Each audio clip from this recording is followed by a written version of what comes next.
You've probably been trying to keep your opponents at bay with a constant barrage of jabs. But it doesn't actually work like that. Over-reliance on jab techniques can limit your offense and make you predictable. Let's break down why this happens and how you can correct it for a more versatile approach. Jabs are a foundational tool because they're fast and they disrupt your opponent's rhythm.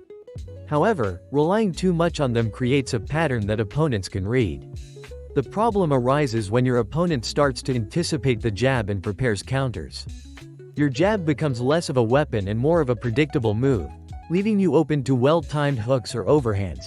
So how do you fix this? Trick 1. Integrate feints. Instead of just throwing a jab, use a feint to mislead your opponent. A feint is a fake gesture or movement intended to deceive your opponent. By feinting a jab, you can prompt a reaction and create openings for other strikes. In a fight, keep your opponent guessing. If they react to your feint expecting a jab, capitalize on that moment by throwing a cross, hook, or an uppercut instead. Trick 2. Vary your jab speed and rhythm. If you must use your jab, don't always fire it at full speed. Mix up your timing. Throw quick jabs, but then also mix in slower, more deliberate ones. By doing this, you avoid falling into a predictable pattern. It disrupts your opponent's timing and makes it difficult for them to counter. For instance, using the double jab at different speeds can keep your opponent off balance, allowing you to follow up with a power punch. Trick 3. Use the jab to set up combinations. Don't just jab and pause. Flow into more complex combinations. Your jab should be the starting point that leads into other effective punches.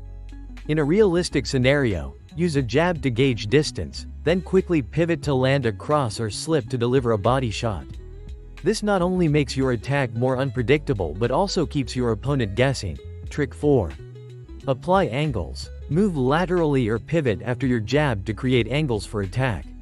By stepping off the center line, you make it harder for your opponent to predict your next move.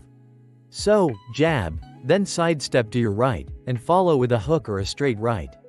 This change in direction can leave your opponent exposed and unable to effectively defend. To practice these adjustments, start with drills on a heavy bag. Set a timer and spend designated rounds focusing on feints, varying jab speeds, and combination punches. Try 2 rounds of just working on feints, 2 on varied jab speeds, and 2 on angle work. Sparring sessions are key too.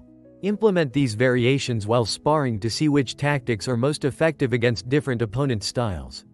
Over time, you'll notice your offense becoming more dynamic and less predictable.